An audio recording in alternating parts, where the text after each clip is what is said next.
Hello guys, मैं हूं आपकी अपनी देवभूमि उत्तराखंड से आपकी चुलबुली दिव्या। और आज है मेरी डेली व्लॉगिंग का डे 4। सॉरी, मैं आज रेडियोनी का वीडियो शूट नहीं कर पाई, वो भी इंद्रदेव की मेहरबानी से। बिजली बाहर तो थी पर मेरे रूम पर नहीं, और भीगते हुए मैं ऑफिस पहुंची और ऑफिस का सारा काम ख़त्म करके मैं जल्दी ही रूम के लिए निकल गई, क्योंकि मुझे आज थोड़ा ज़रूरी काम है। बाहर निकली तो मौसम भी बहुत अच्छा हो रहा था। उतने में दिखी मुझे ये चिड़िया, एक चिड़िया भीगी भागी सी जो कि अपने पंखों को सुखा रही थी। एंड गाइस, मैं आगे आपको वीडियो में दिखाऊंगी अपना इम्पोर्टेंट काम, जिसके लिए मैं ऑफिस से जल्दी आई थी। तो ये है मेरा इम्पोर्टेंट काम। आज मुझे करनी थी अपने पूजा घर की सफाई मैंने शुरू की धूपबत्ती के बॉक्सेस से। धूपबत्ती के बॉक्सेस पहले मैंने साफ़ किए, बहुत ज़्यादा गंदे हो रहे थे, क्योंकि इधर की साइड जो है विंडो है, तो वहाँ से बहुत ही ज़्यादा धूल आती है। पर उसके बाद मैंने जो कपूर को डाला बॉक्सेस में, फिर चंदन और कुंदन को मैंने साफ़ किया, उनके पैकेट्स को। फिर उसके बाद मैंने किया आसन को धुला। और मुझे बहुत दिनों से साफ़ सफाई करनी थी अपने पूजा घर की, बट टाइम नहीं मिल पा रहा था। ऑफिस में भी बहुत ज़्यादा काम था, तो बिल्कुल टाइम नहीं मिल पा रहा था। बट फाइनली आज मुझे टाइम मिल गया था अपने पूजा घर को साफ़ सफाई करने का। उसके बाद मैंने एक एक करके सारी तस्वीरें साफ़ की, बहुत ही ज़्यादा गंदी हो रही थी। फिर मैंने तस्वीरें सब साइड में रख दी साफ़ करके। फिर मैंने आसन हटाया और जो माता की चुन्नी थी वो हटाई, क्योंकि मुझे ये क्लीन करना था पूरा। आसन हटाया और यहाँ हो गई थी मेरी साफ़ सफाई कंप्लीट। मुझे बनानी थी एक ट्रांजिशन वीडियो, बट यहाँ लाइट भाग गई थी, और कुछ ट्रांजिशन वीडियो कुछ ऐसी होती, लाइट नहीं होने की वजह से उस वक्त वीडियो तो शूट नहीं कर पाई। पर तब तक मैंने भगवान जी को आसन बिछाकर उनको उनके स्थान पर बैठा दिया था।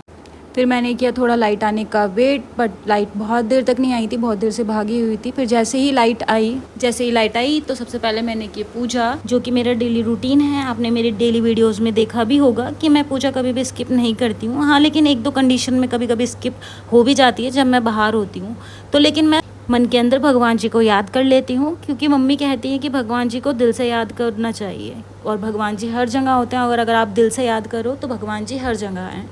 पूजा घर में हो तो पूजा में, और बाहर हो तो तब भी। और पूजा होने के बाद अब बारी थी पेट पूजा की। मैंने आज खाने बनाए थे आलू शिमला मिर्च। जब मैं छोटी थी बचपन में, तो मैं मम्मी से हमेशा एक ही सवाल पूछती थी कि जो शिमला मिर्च है वो आप शिमला से लाते थे क्या। तो मम्मी मुझे बहुत डांटती थी इस सवाल पे, क्योंकि जब भी मम्मी शिमला मिर्च बनाती थी तो मैं हमेशा मम्मी से यही क्वेश्चन करती थी कि मम्मी जो शिमला मिर्च है आप शिमला से लाती हो क्या ख़रीद के। मैं डेली अलग अलग सब्जियां बनाने का ट्राई करती हूँ, क्योंकि मुझे अभी स्टार्टिंग है, खाना बनाना नहीं आता इतने अच्छे से। बना लेती हूँ अपने लिए, तो बना लेती हूँ, बट इतना अच्छे से नहीं आता। तो और ये मैंने आलू छील लिए थे, और मुझे आलू और शिमला मिर्च की सब्ज़ी बनानी नहीं आती थी। तो मैंने सबसे पहले यूट्यूब पे सर्च किया, क्योंकि मुझे शिमला मिर्च का पता भी नहीं था कि कैसे काटनी है। तो मैंने सबसे पहले सर्च ही किया कि कैसे बनानी। मैंने बहुत सारी वीडियोज़ देखी, तब जाके मेरे को कुछ आधी समझ में आई, आधी नहीं समझ में आई है। फिर एक वीडियो मुझे समझ में आई, मैंने उसी के अकॉर्डिंग अपनी सब्ज़ी बनाई। और जब ऑफिस में मैं बैठी थी तो मैं सोची थी कि यार ऑफ़ मिलेगा या नहीं मिलेगा, कैसे होगा। फिर और अगर ऑफ़ मिल भी गया तो मुझे जल्दी जल्दी भागना पड़ेगा, क्योंकि काम भी बहुत था, पूजा भी सफाई करनी थी और खाना भी बनाना था। जब अकेले रहते तो थोड़ा सा हो जाता है कि कैसे सब चीज़ें मैनेज होंगी। मैं टाइमली निकल गई थी ऑफिस से, फिर सब चीज़ें मैनेज हो गई थी, पूजा भी साफ़ हो गई थी, सभी काम हो गए थे अच्छे से ईजिली। बट जब अकेले रहते हैं ना, तो खाना बनाने का भी मन नहीं करता है, क्योंकि सोचते कि अकेले क्या ही खाना बनाए यार, छोड़ो ना, ऐसे ही सो जाते हैं। बट जब से मैंने व्लॉगिंग स्टार्ट की है तो मेरा डेली का रूटीन हो गया कि हाँ, खाना तो बनाना ही है। अगर खाना नहीं बनाऊँगी तो कंटेंट में डालूँगी भी क्या ना। तो डेली मैं फिर खाना भी बनाती हूँ, सुबह भी और शाम में भी। तो मेरा इजीली हेल्थ भी मतलब थोड़ा ठीक हो रहा है उस वजह से, क्योंकि मैं कई बार ऐसा होता तो ऑफिस से आती थी, थक जाती थी, क्योंकि 8 भी बज जाते थे, 7:30 8:30 ऐसे हो जाता था मुझे टाइमिंग। तो जब आप थक कर के घर आते हो ना, तो मन करता है कि बस आपको खाना लगाया मिल जाए, जैसे आपको घर पे मिलता है। बट यहाँ अकेले रहते हैं तो कहाँ ही, खुद पहले बनाना पड़ेगा तभी खा पाएंगे, अदरवाइज़ कहाँ ही खा पाएंगे। काफ़ी टाइम तो ऐसा होता था कि मैं मैगी बना के खा के और सो जाती थी, क्योंकि मुझे इतनी थकान हो जाती थी। कभी कभी ऐसा 9:30 या 9 बज जाते थे, तो मैं खाना बनाती ही नहीं थी, मैगी खाई और दूध पिया और सो जाती थी। जिससे बीच में मेरी हेल्थ बहुत ज़्यादा ख़राब हो गई थी, क्योंकि मैगी खाती थी। कुछ प्रॉपर मतलब एक डाइट प्लान नहीं हो पा रहा था कि खाना खाना है या कुछ, जो मिलता था वही खा लेती थी। जैसे कैंटीन में हो गया, मतलब बाहर का ही खाना हो रहा था बिल्कुल। क्या तो जब घर होते थे इतना मस्त चकाचक खाना मिलता था, ब्रेकफास्ट मिलता था, बेड पे देती थी भाई मम्मी। और अब बेड से उठो, पहले फिर खाना बनाओ, बहुत ही ज़्यादा दिक्कतें होती हैं। बट अभी मैं रूम पार्टनर अपना देख रही हूँ कि कोई मिल जाए, कोई अच्छा सा, क्योंकि अकेले अकेले तो फिर मन भी नहीं लगता है। संडे होता है तो अकेले मन भी नहीं लगता है कि बाहर भी जाओ तो किसके साथ ही जाओ। थोड़ा हो जाता है डिफ़िकल्ट। फिर मैं सोचती रहती हूँ किसके साथ जाऊँ बाहर, क्योंकि मन करता है कभी कभी तो संडे में जब ऑफ होता है कि बाहर जाएँ। तो फिर मैंने थोड़ा सब्ज़ी स्टार्ट कर दिया था अपना छोंकना, फ्राई करना। तो मैंने प्याज वगैरह सब चीज़ें छोंकनी शुरू करी।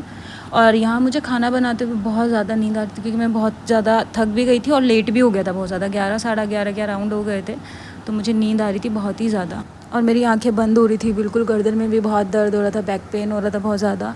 और जैसे ही मुझे ऐसे नींद आ रही थी ना, झपकियाँ कहते हैं जिसको, वो आ रही थी मुझे बहुत ही ज़्यादा। और मुझे सोच रही थी दिमाग में कि अभी रोटी भी बनानी है, सोना भी है, दूध भी पीना है, तो सब चीज़ें चल रही थी माइंड में कि अरे यार इतना काम अभी और करना पड़ता है।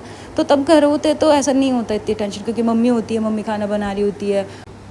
आपका काम होता है सिर्फ खाना खाना और फैल के सो जाना, और फिर खाना खाने के बाद दूध पीना और फिर सो जाओ। इससे अदर और कोई काम नहीं होता है जब आप अपने घर पे होते हैं। पर जब आप बाहर रहते हैं तो बिल्कुल ऐसे मज़दूरी वाली हालत हो जाती है। पर आज अच्छा ये था कि नेक्स्ट डे संडे था, तो मैं आराम से सो करके उठ सकती थी, मुझे रेस्ट का टाइम मिल जाता, क्योंकि 11:30 हो चुके थे ऑलरेडी। फिर जैसे ही मेरी सब्ज़ी बनी, मैंने उसके बाद फटाफट रोटी बनाई, मैं उसको शूट नहीं कर पाई। फटाफट रोटी बनाने के बाद ये मैंने फिर दूध भी गर्म कर लिया था, खाना खाया और फिर दूध गर्म करके मैंने दूध पिया। और मैं दिखा रही हूँ आपको अपना गिलास दूध का, और थोड़ा सा एक स्टाइल मारा। दूध पीने के बाद मैं गई फिर बेड पे सोने के लिए। और ये जो मेरा स्टाइल मारना है ये अभी भी ख़त्म नहीं हो रहा है, ये कंटिन्यू है। हाँ, नींद बहुत आ रही है, बट नहीं भाई, स्टाइल में थोड़ी कोई कमी होनी चाहिए, स्टाइल पहले है, नींद तो बिल्कुल नहीं। साइड में रखो भाई नींद को, चाहे भले भी ऑफिस भी जाना हो कल, कोई दिक्कत नहीं है। ऐसे जुल्फ़े आगे निकाल के, पूरा दांत बत्ती सी दिखा के पूरा स्टाइल मारो भाई। सोने जा रही हो, कोई मैं उसमें नहीं जा रही हो फैशन शो में, सोने जाना है बस। दूध ख़त्म करो और अपना सो जाओ। फाइनली जो दूध है वो फिनिश हो चुका था। अब चलते हैं हम सोने के लिए, सोने की ओर बढ़ते हैं अब, क्योंकि कल उठना भी है, थोड़ा और भी काम है। थोड़ा मेकओवर सोच रही हूँ कि मैं थोड़ा रूम का अपने मेकओवर कर दूँ। तो कल दिखाऊंगी मैं आपको कि मैं क्या मेकओवर करती हूँ या नहीं करती हूँ, कल देखना आप। और आपको बहुत सारा प्यार। मिलते हैं कल के ब्लॉग में, तब तक के लिए गुड नाइट गाइस, शुभ रात्रि, आपकी रात्रि शुभ हो। बाय। आपकी अपनी चुलबुली दिव्या। बाय बाय गाइस, मिलते हैं कल।